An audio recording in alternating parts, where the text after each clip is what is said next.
Shalom, shalom la famille, j'espère que vous allez bien.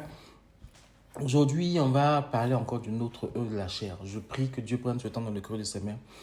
Au nom de Jésus. Avant de toucher l'œuvre de la chair dont je veux parler aujourd'hui, je veux rappeler aux chrétiens que la chair est faible. Ce n'est pas une raison ou un justificatif qu'on peut brandir pour pécher sciemment, pour pécher volontairement. C'est déjà compliqué de vivre une vie de sanctification, alors ne justifions pas nos envies de faire des choses contraires à la volonté de Dieu par la chair est faible. La Bible dit que la chair est certes faible, mais l'esprit aussi est bien disposé. Et si l'esprit est bien disposé, l'esprit peut dominer sur la chair. Donc faisons en sorte de ne pas justifier nos péchés, de ne pas justifier nos fautes, mais quand on pêche, de reconnaître tout ce qu'on a péché et puis demander pardon à Dieu. Amen, amen. Et puis je veux aussi préciser que quand vous êtes là, vous êtes avec des frères et des sœurs, et qu'une autre personne se prétendant être un frère ou une sœur vient vous voir et qu'elle commence à semer la zizanie entre vous et une bonne relation que vous avez dans l'église, c'est que cette frère ou cette sœur-là n'a pas de bonnes intentions. Arrêtons de calquer nos réactions ou nos comportements en fonction de ce qu'on nous dit sur les gens, sur les frères et sœurs de l'église. Faisons nous-mêmes l'expérience de la relation avec ces personnes-là et jugeons-en nous-mêmes si on doit continuer à marcher avec eux ou pas. Mais ne laissons pas les autres nous impressionner par leur dire. C'est quand même dommage de laisser une relation avec un frère et une sœur se briser parce que quelqu'un a dit que le frère et la sœur est comme ça, alors que ça fait des années que tu marches avec le frère et la sœur et que tu n'as pas vu ce comportement-là en lui ou en elle.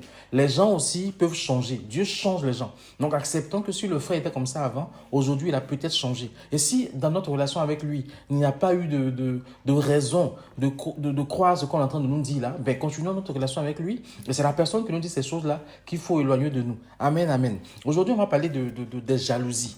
Hein? La jalousie, tout le monde sait ce que c'est. Je pense qu'à un moment donné, tout le monde a plus ou moins manifesté de la jalousie.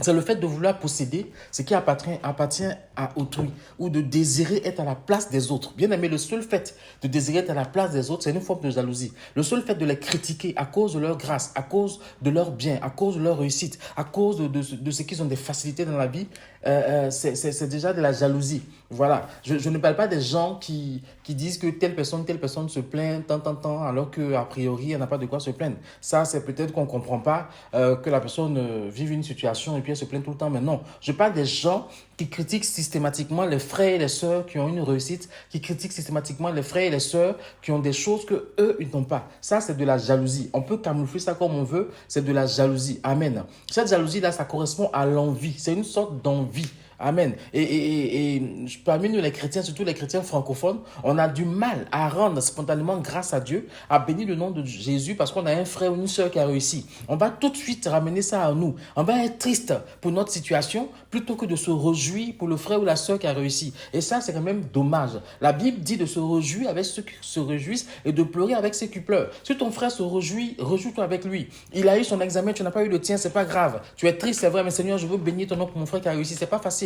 Mais l'Esprit de Dieu nous donne la possibilité de pouvoir le faire. Amen. Donc, quand on lit Galates, le terme de jalousie qui est utilisé dans Galates, là, tire son origine, du grec qui veut dire porter envie.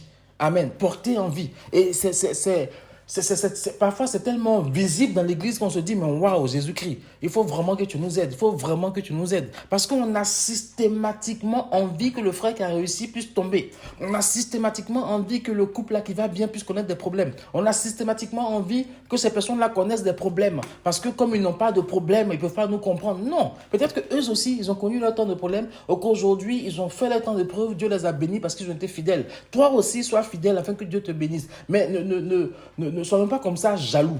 Voilà. Et la mentalité francophone, c'est ça.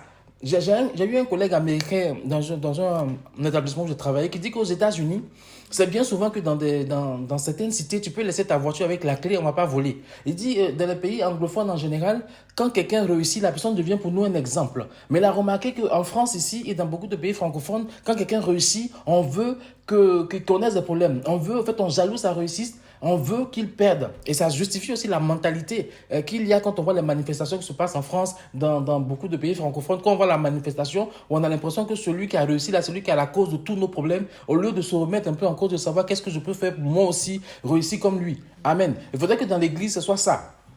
Qu'on puisse bénir Dieu pour celui qui réussit et qu'on puisse demander à Dieu de nous donner, nous aussi, les moyens d'atteindre nos objectifs. Amen, amen. La jalousie reste un péché. La Bible dit que la jalousie peut engendrer, enfin, même pas peu, engendre le péché. Et quand le péché, il est consommé, il engendre la mort. Donc la jalousie peut aller vraiment, vraiment, vraiment loin. On peut prendre la femme de son frère parce qu'on est jaloux. On peut prendre le mari de sa soeur parce qu'on est jaloux. On peut voler le bien de son frère parce qu'on est jaloux. On peut même aller jusqu'à le tuer ou à le mettre dans des situations bizarres parce qu'on est jaloux. Et le fait même d'être jaloux peut ouvrir une porte même à beaucoup d'esprits qui vont nous choisir comme canaux pour atteindre nos objectifs chez des frères et sœurs en Christ. Donc faisons très attention. Amen. Que Dieu nous bénisse et puis on se retrouve une autre fois pour la suite de notre série sur les œuvres de la chair. Soyez bénis.